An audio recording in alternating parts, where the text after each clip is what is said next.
Many of you likely saw reports in the last few weeks of a new Gallup study that says fewer than half of Americans belong to a church, synagogue, or mosque.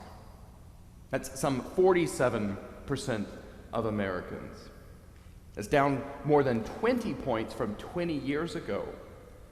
Now, the study notes that the change is primarily due to a continued rise in Americans who have no religious preference, the so-called nones, about whom we've been speaking and studying for some time.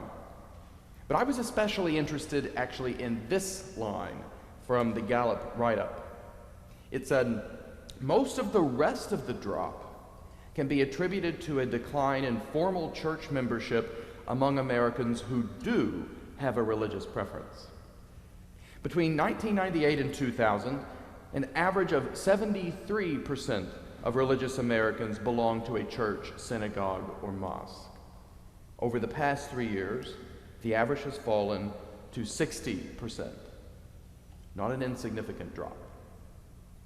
This leaves us with the odd combination of America being an incredibly religious society.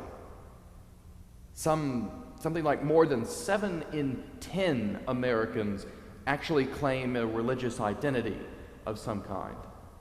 But less than half of Americans actually belong to a religious community. Now, I have some ideas, as you might expect, about why this is the case on the church's side. Ways in which churches have been poor custodians of the mystery given over to us, the telling and teaching of the story of Jesus in ways that change people's lives, or the ways in which churches have lost credibility in contemporary American society by insisting, for example, on there being a necessary conflict between science and religion, a battle which was never destined to go in religion's favor, or by proving poor guardians of the least of these among us, particularly children, or by hesitating to affirm the obvious good of things like faithful love between people of the same sex, and so on. I think there are lots of reasons why the church cannot speak credibly about the truth in contemporary America. But I wonder, too, whether, particularly in the case of those 13% of religious Americans who belonged to a church or a community 20 years ago, but no longer do, whether there's some explanation in a kind of inarticulacy, a kind of failure of nerve about why Christians go to church at all, about why we ought to belong to a Christian community at all, as opposed to a country club or the Rotary or even Peloton. Now, don't get me wrong, I'm a fan of Peloton, and Peloton does for me some things which St. Mark's Episcopal Church is simply not going to do, but it's not the same thing. The fact is, the church, not in some abstract sense, okay? I'm not talking about an institution, okay? I'm talking about you all. I'm talking about you, those of us gathered in this space and who are convening for worship wherever you are in the world. All of us, that's the church. And we are here, physically or virtually, because we've committed ourselves to the love and the care of this community, that is, to one another. The church exists, all of this exists, that commitment exists in order to facilitate our relationship with God.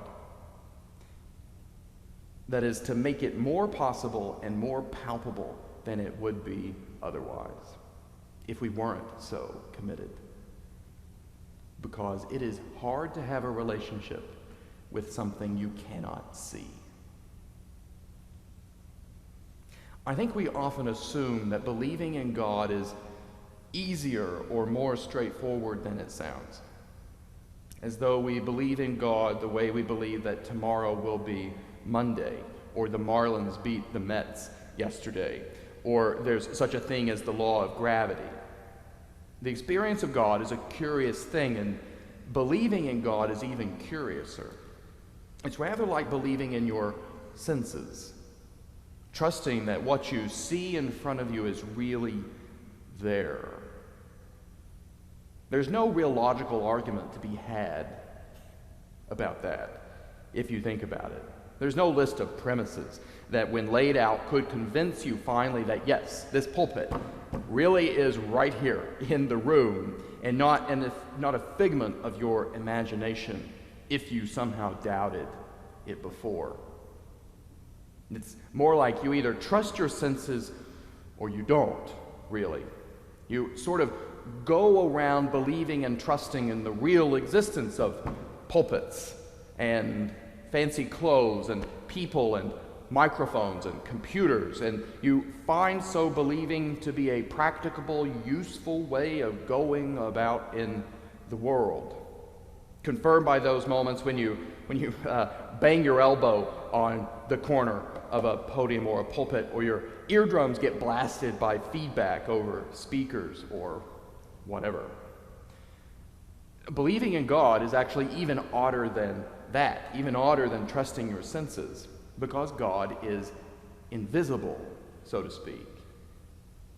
Because God transcends this world absolutely. It's not a part of this world, technically, but is rather that without which there would be no world at all. And so God is unavailable to our senses as such. God is not the kind of thing which we can ordinarily go around seeing, touching, tasting, smelling, etc. God is invisible. Now, I don't mean to say that we don't experience God. Certainly we do. But the experience is not as straightforward as that of seeing a pulpit or me or listening to me talk. It's more like realizing that someone is in love with you. Now think about that. What kind of knowledge is that? That is a kind of knowledge, right? But how did it come about exactly? Not just you knowing that you were in love with somebody, but that someone else was in love with you. Or it's rather like being awe-stricken by a grand piece of music, which moves you in a way that you cannot quite describe or explain. Believing in God, finding the idea of God credible, believable, is gratuitous and personal. It's hard to describe. The experiences of God are incapable of being exhaustively explained by this worldly things or phenomena. The experience of God is easy to miss and easy to misinterpret or misunderstand. Some people wait all their lives for such an experience of the invisible God, and some never have them at all. And the Bible is a record of the accumulation of these experiences by a great many people over a very long period of time, to say the least.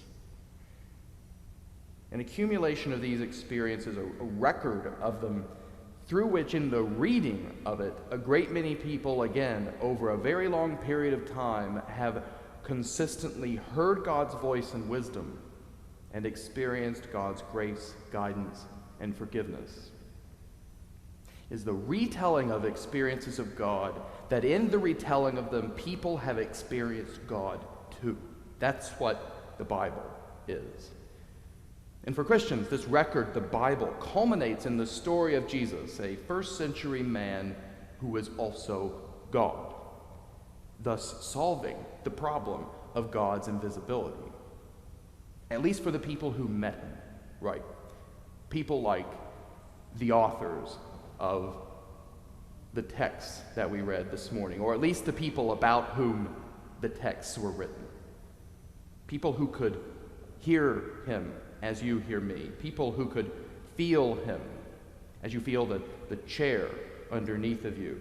People who presumably could smell him, although I won't say anything more about that.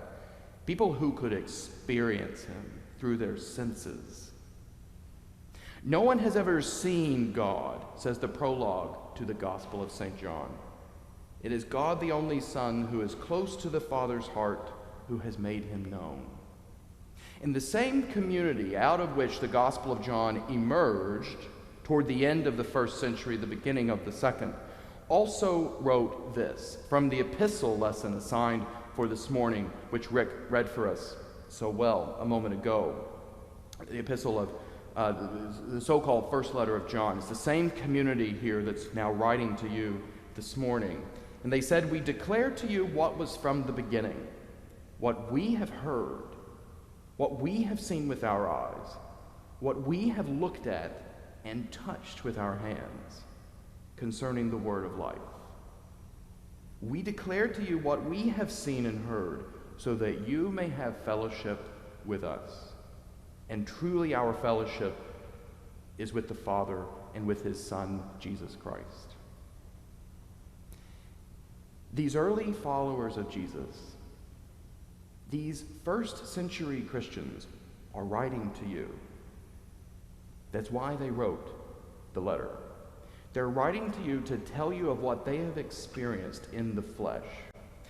Not just so that you can believe that Jesus existed like you believe John Lennon existed, but so that you can know Jesus. You can have fellowship with Jesus. And you can actually have fellowship with them, just as we know and have fellowship with one another. That's why they wrote it down. That's what they're saying to you this morning.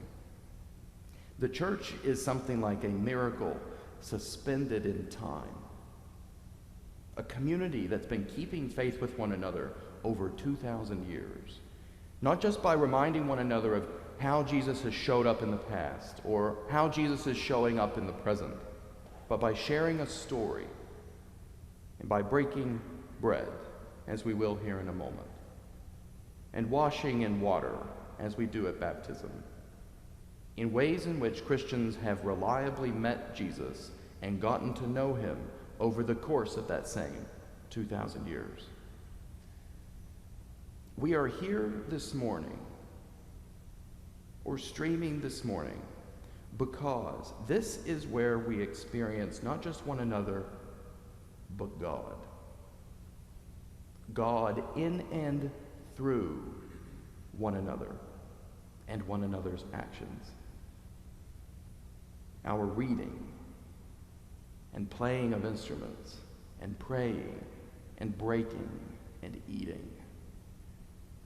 The church exists, I think, because God knew that for creatures like us, creatures of sense, creatures who taste, touch, smell, and so on, we would need sensual things in order to cultivate a relationship with him over the long haul of a life. We would need to be able to see God in things we could reliably touch. We would need to be able to hear God in stories we could reliably read. We would need to meet God in people we could reliably see. We would need them to know him as he is revealed in Jesus. And most preciously, I think, to know the truth of his forgiveness and love. That's why God has a church, and that's why we go. If you have seen him here, or anywhere else for that matter, I pray you would do as the disciples did and share him. In the name of the Father, the Son, and of the Holy Spirit. Amen. Amen.